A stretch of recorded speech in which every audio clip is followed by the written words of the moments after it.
Assalamualaikum warahmatullahi wabarakatuh. Selamat pagi para mahasiswa IAIN Kudus. Kali ini saya akan mempresentasikan tentang agama kepercayaan dalam masyarakat Nusantara guna untuk memenuhi tugas kelompok mata kuliah perbandingan agama yang diambil oleh Ibu Alfi Nikmah MPDI. Dari kelompok kami beranggotakan 3, yaitu saya, Rizal Zakaria, NIM 47, yang kedua Halimatus Sariroh, NIM 48, dan Sarah Lulu Sabila, NIM 80. Selanjutnya kita akan memasuki pembahasan yang pertama, yaitu tentang pengertian agama. Agama dalam Kamus Besar Bahasa Indonesia atau KBBI memiliki definisi sebagai sistem yang mengatur tata keimanan atau kepercayaan dan peribadatan kepada Tuhan Yang Maha Esa, serta kaidah-kaidah yang berhubungan dengan pergaulan manusia dan manusia lainnya. Definisi menurut KBBI di sini bukan hanya mencakup urusan peribadatan yang bersifat personal saja, tetapi juga mencakup aturan relasi antara manusia, sehingga akan mencakup urusan personal sekaligus urusan sosial. Pembahasan berikutnya ialah urgensi dan dimensi keberagamaan. Terdapat beberapa urgensi agama. Yang pertama ialah agama adalah asas kehidupan. Maksudnya di sini ialah agama tersebut menjadi sebuah landasan dan petunjuk utama bagi manusia dalam menjalankan sesuatu kegiatan dalam kehidupan sehari-hari. Agama tersebut menjelaskan bagaimana asal-usul manusia, apa saja yang harus dilakukan manusia, dan kemana mereka akan kembali. Yang kedua ialah agama adalah asas dalam berpikir. Dianugerahi akal oleh Allah Subhanahu wa taala untuk berpikir dan membedakan antara perilaku yang baik dan juga yang buruk. Lalu, peran agama di sini ialah menjadikan manusia mampu menggunakan akalnya tersebut untuk berpikir dengan baik. Agama menjadikan manusia berpikir dengan adanya perubahan dalam kehidupannya, sehingga muncullah ide dan gagasan yang berlandaskan pada kebaikan dan berpikir dan melakukan perbuatan sesuai dengan norma-norma agama. 3 ialah agama adalah sebagai asas berperilaku. Maksudnya di sini ialah agama menjadi standar nilai dalam menentukan baik dan buruknya perilaku sebagai norma dan bersikap. Agama juga senantiasa mengajarkan seseorang untuk berperilaku baik. Oleh sebab itu, agama menjadi ruh dalam berperilaku agar manusia mampu menjadikan makhluk yang paling mulia. Terakhir ialah agama sebagai asas dalam bernegara. Maksudnya ialah agama merupakan nilai-nilai yang mengisi ruang-ruang bernegara agar terciptanya sistem pemerintahan yang berkeadilan. Jadi, antara agama dan bernegara harus berseberangan. Jika agama dan negara ini tidak berseberangan, maka akan terjadinya kemaslahatan dalam kehidupan berbangsa dan bernegara. Selanjutnya ialah dimensi keberagamaan. Menurut Charles Koch and Rodney Stark merinci 5 dimensi keberagamaan. Yang pertama ialah dimensi keyakinan. Dimensi ini berkaitan dengan sejauh mana seorang meyakini kebenaran agamanya yang dimulai dengan meyakini terhadap Tuhannya sendiri. Yang kedua ialah dimensi peribadatan. Sebagai wujud kepatuhan umat beragama dalam melaksanakan peribadatan secara konstan, keaktifan umat dalam menjalankan ritual peribadatan menjadi bukti apakah ia menjadi penganut agama yang baik atau yang buruk. Yang ketiga ialah dimensi penghayatan. Dimensi ini lebih terkait dengan perasaan seorang dan pengalaman yang bersifat batin. Dimensi ini berbeda antar individu meskipun penganut agama yang sama.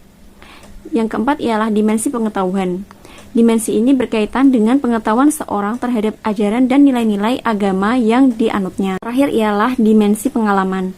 Dimensi ini digunakan untuk mengukur sejauh mana pengalaman peribadatan dan berbagai ritual keagamaan memberi infak atau memberi dampak pada kehidupan sehari-hari bagi para penganutnya. Kemudian, memasuki bab yang terakhir ialah macam-macam agama kepercayaan masyarakat Nusantara. Maksud dari agama ini ialah agama lokal. Agama lokal adalah istilah yang disematkan pada sistem kepercayaan asli masyarakat Nusantara, yaitu agama tradisional yang telah ada sebelum kedatangan agama-agama seperti Islam, Buddha, Hindu, dan sebagainya. Agama kepercayaan ini sudah ada sejak dahulu dan berkembang secara luas di Indonesia. Sekali, agama kepercayaan yang dianut oleh masyarakat Nusantara Akan tetapi, kelompok kami merinci kurang lebihnya sebagai berikut. Yang pertama ialah terdapat kejawen. Kejawen merupakan sebuah kepercayaan atau mungkin dapat dikategorikan sebagai agama atau keyakinan yang dianut oleh suku Jawa dan suku bangsa lainnya yang menetap di Jawa. Inti dari praktek keagamaan bagi orang Jawa yang mengikuti ajaran kejawen adalah masalah tatanan moral yang diapresiasikan pada tindakan yang dapat dipahami dari berbagai kitab kejawen. Hal itu terbukti dengan adanya salah satu tokoh yang memiliki pandangan tentang agama atau kepercayaan kejawen, yaitu Raden Ngabehi Ranggawarsita, yang berpandangan bahwa masyarakat Jawa yang dibesarkan oleh proses akulturasi dan tradisi besar, yaitu tradisi keislaman dan tradisi kejawen. Tradisi keislaman ini diperoleh dari perjalanan hidupnya selama di pesantren, dan tradisi kejawen diperoleh dari lingkungan keraton atau ajaran kuno. Lalu yang kedua ialah Sunda Wiwitan.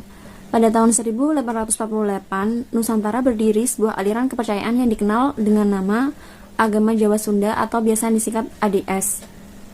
Agama ini dikenal dengan nama Madraisme, yaitu nama oleh pendirinya, Pangeran Madrais Alibasa Wijaya Ningrat, yang dipercaya sebagai keturunan Sultan Gebang Pangeran Alibasa I.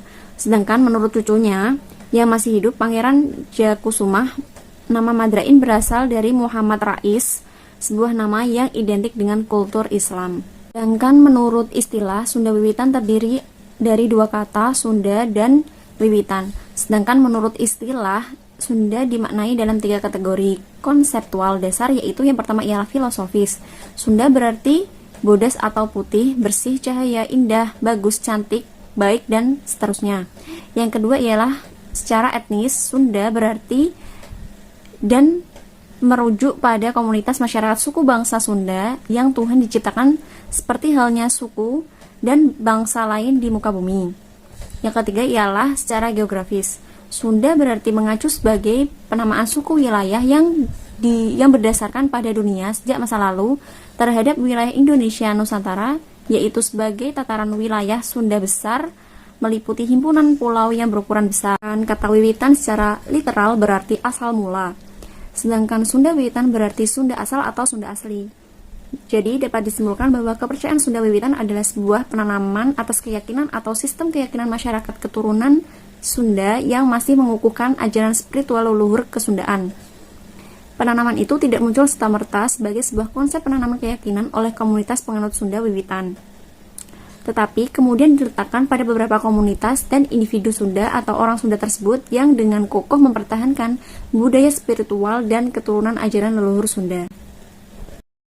Baik, selanjutnya adalah mengenai kepercayaan Arat Sabulungan. Sabulungan sendiri memiliki arti sebuah kumpulan daun-daun ataupun tumbuh-tumbuhan yang mereka gunakan dalam melakukan ritual praktek mereka, yaitu berupa ritual upacara ataupun ritual keagamaan yang digunakan untuk memuja para roh-roh yang mereka yakini dapat melindungi mereka.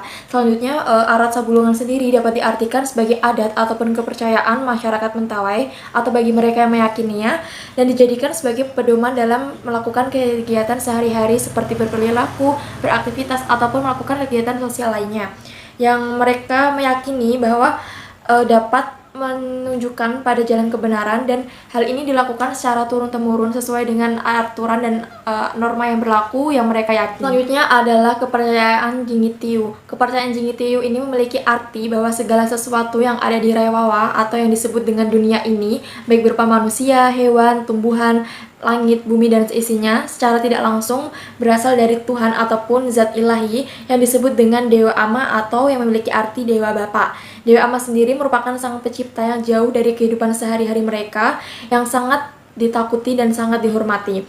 Bahkan namanya tabu dan tidak boleh asal disebut oleh suku Sabu tersebut. Tidak ada aturan sesaja yang dipersembahkan pada Dewa Ama. Dewa Ama sendiri juga memiliki nama lain seperti Dewa Toro, Dewa Penyanyi yang memiliki arti Dewa Mengumpulkan, dan Dewa Memaras. Masyarakat juga mempercayai adanya berbagai makhluk halus yang tingkatannya lebih rendah daripada Dewa Ama, yaitu ada tingkatan, yaitu yang pertama adalah Raibala sebagai penjaga bumi, Dahibala sebagai penjaga laut, dan Rilubala sebagai penjaga langit. Ketiga makhluk halus tersebut dipercayai sebagai pengatur dalam berbagai aspek kehidupan, terutama pada suku Sabu. Selanjutnya adalah kepercayaan Kaharingan. Keharingan berasal dari akar kata hering yang berarti keberadaan diri, sumber ataupun fasilitas. Keharingan dapat diartikan sebagai kepercayaan yang dianut oleh banyak orang Dayak. Hal ini terkadang setiap kelompok ataupun wilayah Dayak keharingan memiliki jalannya masing-masing. Tetapi keharingan di Kalimantan bagian utara tidak dapat dipisahkan dengan keharingan di bagian Kalimantan Selatan. Tetapi juga mereka tidak dapat disamakan satu dengan yang lainnya. Para antropolog sendiri memiliki kepercayaan bahwa keharingan sendiri dimasukkan dalam kepercayaan animisme. Hal ini dikarenakan kepercayaan dan ritual yang dilakukan oleh penganut keharingan merupakan sesuatu yang dikonseptualisasikan, yaitu berupa kepercayaan masyarakat ras bawah, yang merupakan cikal bakal agama modern saat ini yang dipercayai oleh masyarakat Dayak. Selanjutnya adalah kepercayaan Masade. Islam Masade adalah sebuah agama lokal yang berada di Desa Lengganeng, Kecamatan Tabukan Utara, Kabupaten Kepulauan Sahinge. Keberadaannya menjadi sebuah warna tersendiri bagi masyarakat Sahinge, sehingga saat ini Islam Masade masih menjadi agama lokal yang hidup dan mendapat tempat yang baik dalam masyarakat Lengganeng, terutama masyarakat Nasrani dan Islam yang hidup berdampingan dengan masyarakat Islam Masade tersebut. Penyebutan nama Islam Masade sendiri kurang dikenal oleh masyarakat, melainkan nama yang selalu dikenal merupakan masyarakat Sahinge. Di luar komunitas ini mereka menyebut dengan nama Islam Tua. Baik, selanjutnya ada kepercayaan dari Alok Todolo yang merupakan sebuah upacara adat yang dilakukan oleh masyarakat suku Toraja yang dilandasi dengan keyakinan ataupun kepercayaan leluhur mereka. Adapun dari bahasa Toraja sendiri yang dari kata Alok memiliki arti kepercayaan ataupun agama, sedangkan Todolo sendiri memiliki arti nenek moyang ataupun leluhur. Sehingga dapat disimpulkan bahwa Alok Todolo merupakan sebuah kepercayaan pemujaan kepada arwah leluhur mereka. Kepercayaan Alok Todolo sendiri menurut penganutnya diturunkan oleh Puang Matua yang kemudian diajarkan secara turun-temurun kepada anak cucunya. Para penganutnya sendiri meyakini bahwa Tuhan yang tertinggi adalah Puang Matua yang menciptakan manusia pertama dan alam dengan segala isinya, dan sering pula disebut Totu Mampata yang memiliki arti menciptakan manusia untuk menciptakan hidup bersama dan teratur. Puang Matua sendiri menurunkan anak Alok Todolo dengan persyaratan hukumnya yang disebut pemali. Aturan tersebutlah yang menjadi pegangan dan pijakan yang mempengaruhi sendi kehidupan masyarakat suku Toraja tersebut. Selanjutnya ada kepercayaan Maropu. Agama Maropu sendiri adalah suatu kepercayaan yang diyakini adanya kekuatan tertinggi yang disebut Mawolu Marawi, yang berarti sesuatu yang membuat atau menciptakan. Wujud Mawolu Marawi merupakan sesuatu yang abstrak dan diyakini sebagai sumber kehidupan yang mampu memberikan keselamatan dan ketentraman bagi umat manusia. Kepercayaan Maropu merupakan kepercayaan terhadap dewa atau ilah yang tertinggi, arwah nenek moyang, roh-roh halus, dan kekuatan-kekuatan sakti lainnya. Jika disembah, mereka akan memberikan berkat, perlindungan, dan pertolongan yang baik bagi mereka yang mempercayainya. Dalam pengertian lain, kepercayaan Maropu ini meyakini adanya kekuasaan yang maha tinggi yang diartikan dalam termin agama-agama modern disebut dengan Tuhan. Wujud tertinggi ini terlalu agung, sakral, sehingga penyebutan namanya saja harus melalui berbagai ritual dan syarat mantra dan berbagai hal spiritual lainnya. Selanjutnya tentang Ajek Bali. Agama Ajek Bali adalah sebuah konsep adat yang sudah dibangun sejak lama, yang kemudian membudaya dalam perilaku keagamaan masyarakat Hindu Bali, sebagai upaya untuk tetap melestarikan nilai tradisi keluhuran agar tidak hilang, bahkan tumbuh berkembang.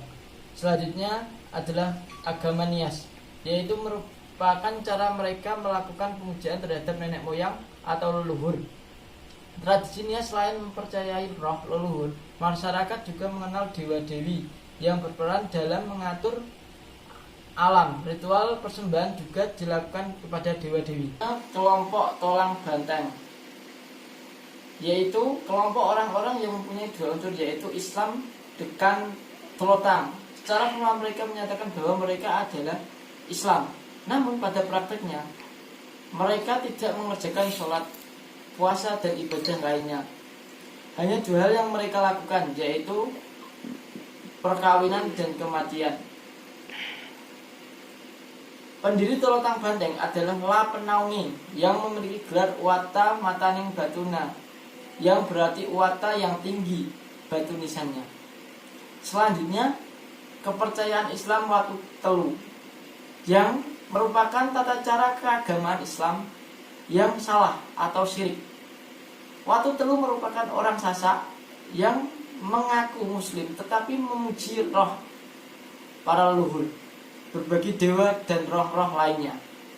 Selanjutnya kepercayaan atau agama yang terakhir yaitu agama Pena, merupakan agama yang diturunkan oleh nenek moyang suku Karo. Agama Pena juga disebut dengan agama Perbagu atau roh halus.